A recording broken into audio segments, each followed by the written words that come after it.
Why is circumcision so important in the Bible? My name is Rabbi Levy. I'm a Mohel, a specialist in the field of circumcision. I'm also Jewish.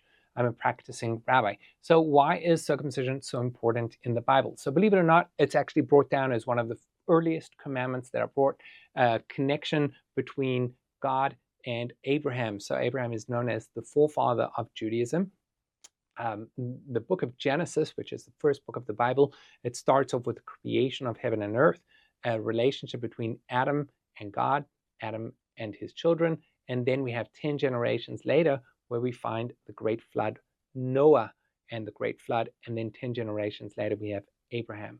Abraham clearly is walking in the path of God, is going and spreading the concept of godliness in this world. He was not just focusing inward, he was focusing outward, trying to express and encourage people to follow the path of God, a concept of godliness in this world, a concept of living a moral and ethical way of life.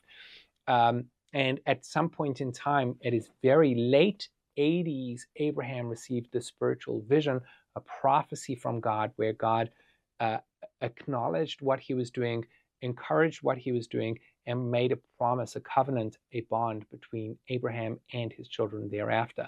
God thereby commanded Abraham to circumcise himself and to circumcise his sons and his family thereafter, and command them forward, moving in that way as almost like a promise or a bond between Abraham's legacy, and God, and hence we practice Judaism nowadays. If you want to read more about that, open the book of Genesis in chapter 17, verse 10. You'll find that interaction, the connection that between Abraham and God. Judaism also symbolizes a sense of holiness, a sense of purity. The way I like to express this is that we as human beings, we recognize that we all have our physical selves. We have animalistic drives. We have drives towards physical pleasure and focus only on physical pleasure. And if our body only had that, that's all we do all day long. We just focus and just do experience our physical pleasures of this world in whatever way. What our relationship with God, our relationship with the higher power tries to do is guide us in order to not block off all of our sensory experiences, but more harness them and direct them in a healthy way. So, for example, sexuality can be used in an animalistic way, where a person can just practice sex with everyone who he's able to do. Harness it, one's able to practice sex within relationship, and a husband and wife are able to experience the joy, celebration, and happiness that comes through healthy sex, through devoted sex, to connected sex, and are able to do that by harnessing, pulling themselves away from other relationships and only focusing inside. And that's what we call holiness. Holiness in Judaism, it comes from the root of to distance.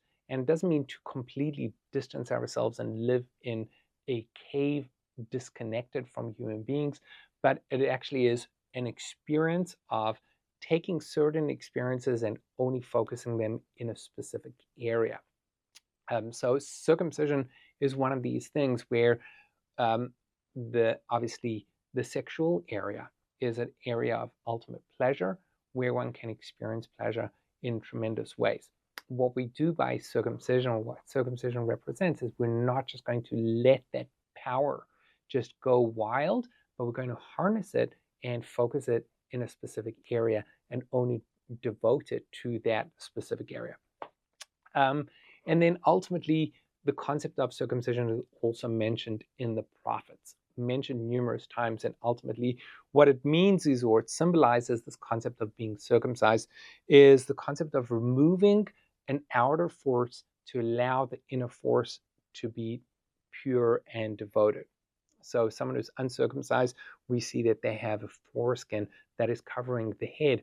That kind of the head is this ultimate power of the human body, of the human being, And what we do is remove that foreskin in order to have a direct connection with the partner.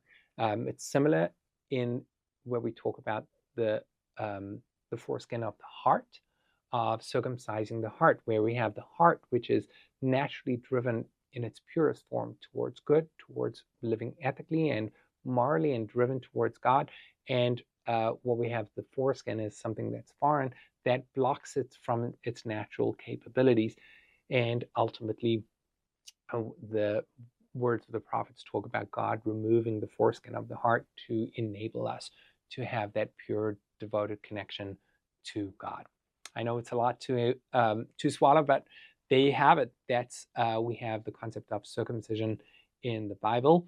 If you have any other questions or want to learn more, feel free to look up our website, myhomecircumcision.com.